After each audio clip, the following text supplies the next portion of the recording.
దాదాపు 4.5 ఏళ్ల తర్వాత కాంగ్రెస్ శ్రేణులు సగర్వంగా తలెత్తుకుని నిలబడ్డాయి. రాజస్థాన్, మధ్యప్రదేశ్, ఛత్తీస్గఢ్ రాష్ట్రాల్లో కాంగ్రెస్ ప్రభుత్వాలు ఒకేసారి కొలువుదీరడంతో దేశవ్యాప్తంగా ఆ పార్టీ శ్రేణుల ఆనందానికి అవధులు లేకుండా పోయింది.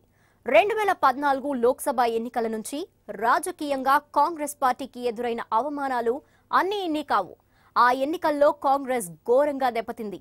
545 సీట్లున్న లోక్సభలో కాంగ్రెస్ సాధించినవి కేవలం 44 స్థానాలు. అంటే నిబంధనల మేరకు కనీసం ప్రధాన ప్రతిపక్ష హోదా కూడా అధికారికంగా సాధించలేని దుస్థితి. అప్పటి నుంచి ప్రతి ఎన్నికల్లోనూ ఓటమి. చేతిలోని చాలా రాష్ట్రాలను కోల్పోయి హస్తం పార్టీ కుదేలైంది. మరోవైపు ఇంతింతాయి వటుడింతాయి అన్నట్లు ఎదిగింది బీజేపీ. ఒకానొక దశలో మిత్రపక్షాలతో కలిసి దాదాపు 21 రాష్ట్రాల్లో అధికారంలోకి వచ్చింది.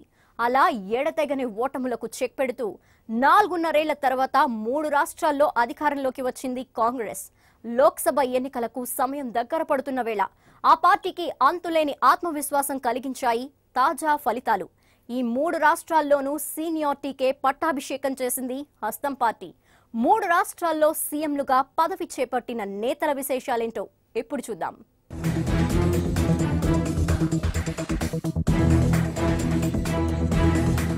మూడు రాష్ట్రాల్లో కొలువు తీరిన కొత్త నాయకత్వం.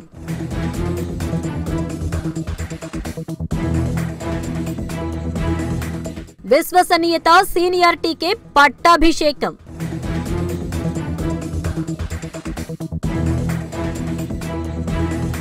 సంబరాల్లో కాంగ్రెస్ క్షేత్రస్థాయి నాయకత్వం.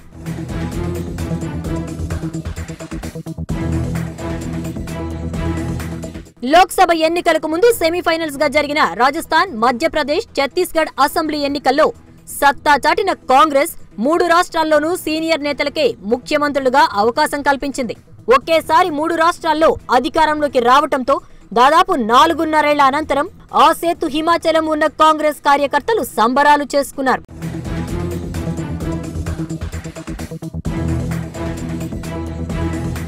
రెండు 2013 రాజస్థాన్ ఎన్నికల్లో కేవలం 21 సీట్లు మాత్రమే గెలుచుకున్న కాంగ్రెస్ ఇటీవలి ఎన్నికల్లో 99 స్థానాలను గెలుచుకుని బీజేపీ నుంచి అధికారం కైవసం చేసుకుంది. పార్టీని గెలిపించడంలో కీలకంగా వ్యవహరించిన అశోక్ గెహ్లాట్, సచిన్ పైలట్ల మధ్య సయోధ్య కుదర్చటంలో రాహుల్ సఫలీకృతులయ్యారు. ఒకరికి సీఎం, మరొకరికి డిప్యూటీ సీఎంగా బాధ్యతలు అప్పగించారు. రాజస్థాన్ సీఎం గెహ్లాట్ కాంగ్రెస్ కు కట్టప్ప వంటివారు. 3 తరాలుగా గాంధీ కుటుంబానికి నమ్మిన బంటుగా వ్యవహరించడమే గెహ్లాట్ కు సీఎం పదవి దక్కేందుకు కారణమని రాజకీయ విశ్లేషకులు భావిస్తున్నారు.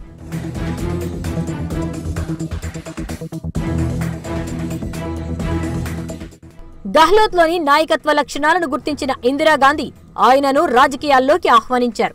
సంజయ్ గాంధీ రాజకీయాల్లో గెహ్లాట్ ఎదుగుదలకు ఎంతగానో దోహదపడ్డారు.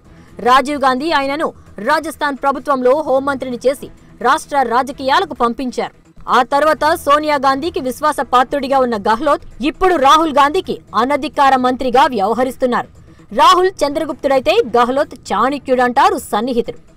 గాంధీ కుటుంబం మరుగున పడ్డ సమయంలో ప్రభుత్వ పార్టీ పగ్గాలు చేపట్టిన పివి నరసింహరావు, సీతారాం కేసరి వంటి వారితో కూడా గెహ్లాట్ సత్సంబంధాలు నేర్పారు. గాంధేయవాదం, నిరాడంబరత, నిజాయితీ, హుందాతనం వంటివన్నీ గెహ్లాట్ ను ఉత్తమ నేతగా తీర్చిదిద్దాయి.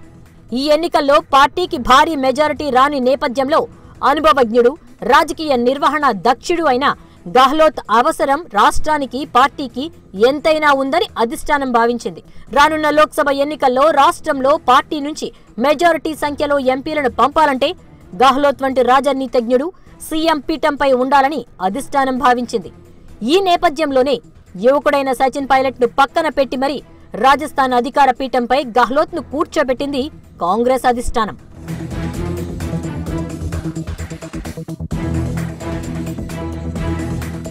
మరోవైపు కేంద్ర కేబినెట్ లో పలు మంత్రిత్వ శాఖలు నిర్వహించిన అనుభవం ఉన్న కమల్నాథ్ మధ్యప్రదేశ్ 18వ ముఖ్యమంత్రిగా ప్రమాణ స్వీకారం చేశారు.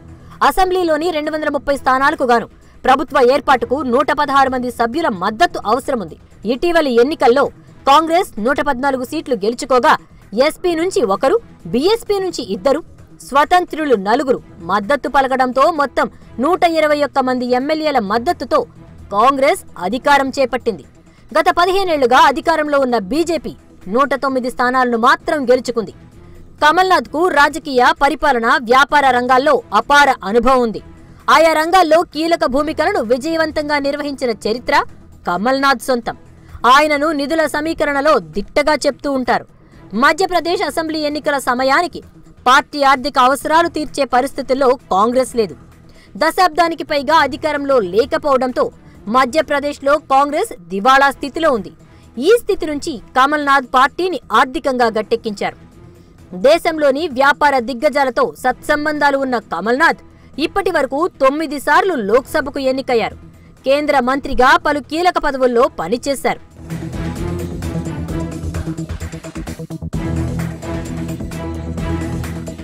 మధ్యప్రదేశ్ రాజకీయాలపై కమల్నాథ్ కు పూర్తి స్థాయిలో పట్టు ఉంది. రాష్ట్రంలోని అన్ని వర్గాలతో ఆయనకు సంబంధాలు ఉన్నాయి. పార్టీలో అంతర్గత వర్గ పోరాటాలపై అవగాహన, వాటిని చక్కదిద్దే సామర్థ్యమున్నాయి. పిసిసి చీఫ్ గా అసెంబ్లీ ఎన్నికల ముందు వర్గ కుమ్ములాటలను కమల్నాథ్ విజయవంతంగా అదుపు చేశారు. అందరినీ ఒకటి చేశారు. గాంధీ కుటుంబంతో కమల్నాథ్ కు ఉన్న సాన్నిహిత్యం గురించి ఎంత చెప్పుకున్నా తక్కువే.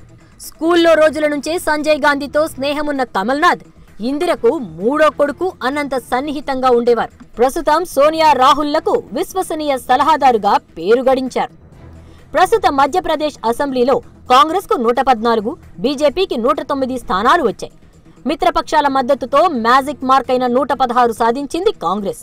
ఈ పరిస్థితుల్లో కాంగ్రెస్ సర్కారును బీజేపీ పడగొట్టకుండా కాచుకోవటం కమల్నాథ్ వల్లనే సాధ్యమని భావించిన సోనియా, రాహుల్ యువనేత జ్యోతిరాదిత్య సింధియాను కాదని కమల్నాథ్ కు పట్టం కట్టారు. మరోవైపు లోక్సభ ఎన్నికల్లో అధిక సంఖ్యలో ఎంపీ స్థానాలు గెలుచుకోవాలంటే అనుభవం, ఆర్థిక బలం, వ్యూహ నైపుణ్యం ఉన్న కమల్ సీఎంగా ఉండటం పార్టీకి అవసరమని సోనియా భావించారట.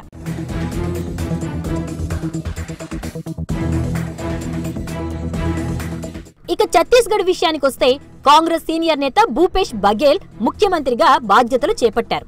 ఇక్కడ బఘేల్, చరణ్ దాస్ మహంత్, సింగ్దేవ్, తామ్రధ్వజ్ సాహు కాంగ్రెస్ పార్టీ విజయంలో కీలకంగా వ్యవహరించారు. పార్టీలో ఈ నలుగురి హోదా సమానమే. వీరందరితో పలు దఫాలుగా చర్చించిన మీదట బఘేల్ను ముఖ్యమంత్రి అభ్యర్థిగా రాహుల్ ఎంపిక చేశారు. బఘేల్ ఎంపికకు ముందు కాంగ్రెస్ పార్టీలో హైడ్రామా నడిచింది. నలుగురు నేతలు సీఎం పదవి కోసం పోటీ పట్టడంతో పార్టీ చీఫ్ రాహుల్ గాంధీ వీరితో పలు దఫాలుగా చర్చలు జరిపారు. చివరికి రాహుల్ ఎవరిని అభ్యర్థిగా ఎంపిక చేస్తారో వారికే మద్దతు ప్రకటిస్తామని ఈ నెల 12న సీఎల్పీ చేత తీర్మానం చేయించారు. మొత్తం 90 స్థానాలున్న ఛత్తీస్గఢ్లో కాంగ్రెస్ 68 సీట్లతో ఘన విజయం సాధించగా బీజేపీ 15 స్థానాలకు పరిమితమైంది.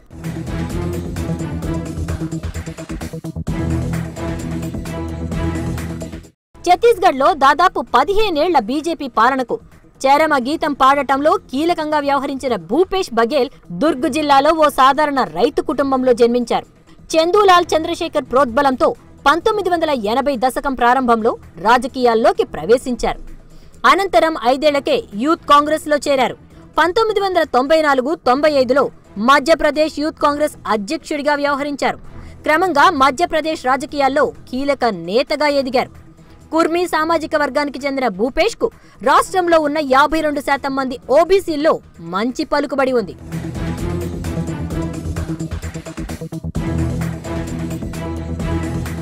దుర్గ్ జిల్లా పటాన్ నియోజకవర్గం నుంచి బఘేల్ 5 సార్లు ఎమ్మెల్యేగా గెలుపొందారు. 1993లో మధ్యప్రదేశ్ అసెంబ్లీకి తొలిసారి ఎన్నికైన బఘేల్ అజిత్ జోగితో పాటు దిగ్విజయ్ సింగ్ కేబినెట్ లో మంత్రిగా పనిచేశారు. భూపేష్ బఘేల్ సంఘ సంస్కర్తగాను పేరు పొందారు. పేదలు ఆర్థికంగా చితికిపోకుండా ఉమ్మడి మధ్యప్రదేశ్లో సామూహిక వివాహాలు జరిపించారు. అంతేకాకుండా బీజేపీ నేతలకు పక్కలో బల్లెంలా తయారయ్యారు. ప్రతి సందర్భంలోనూ బీజేపీని ఇరుకున పెట్టేలా మాట్లాడటంతో పాటు ఓ బీజేపీ నేతకు సంబంధించిన అశ్లీల దృశ్యాల సీడీని విడుదల చేసి వివాదాల్లో చిక్కుకున్నారు. ఈ వ్యవహారంలో బఘేల్ జైలుకు సైతం వెళ్లాల్సి వచ్చింది. ఆ తర్వాత బఘేల్ తో పాటు ఆయన భార్య భూ కబ్జాలకు పాల్పడ్డారని రమణ్ సింగ్ ప్రభుత్వం కేసులు పెట్టి వేధించింది. అంతేకాకుండా సొంత పార్టీలోనూ ఆయనకు ఇబ్బందులు ఎదురయ్యాయి. అన్నింటినీ ఓపికగా సహించిన భూపేష్ బఘేల్ ఇప్పుడు ఛత్తీస్గఢ్ 3వ ముఖ్యమంత్రిగా ప్రమాణ స్వీకారం చేశారు. मैं अशोक गहलोत ईश्वर की शपथ लेता हूं कि जो विषय राजस्थान राज्य के मुख्यमंत्री के रूप में कमलनाथ ईश्वर की शपथ लेता हूं कि मैं विधि द्वारा स्थापित भारत के संविधान के प्रति सच्ची श्रद्धा और निष्ठा रखूंगा। మొత్తంగా చూస్తే 3 రాష్ట్రాల్లోనూ విధేయతకు సీనియారిటీకే కాంగ్రెస్ పట్టం కట్టింది. మరి వీరు వచ్చే లోక్సభ ఎన్నికల్లో ఎన్ని సీట్లు గెలిపించి రాహుల్కు సాయపడతారో చూడాలి.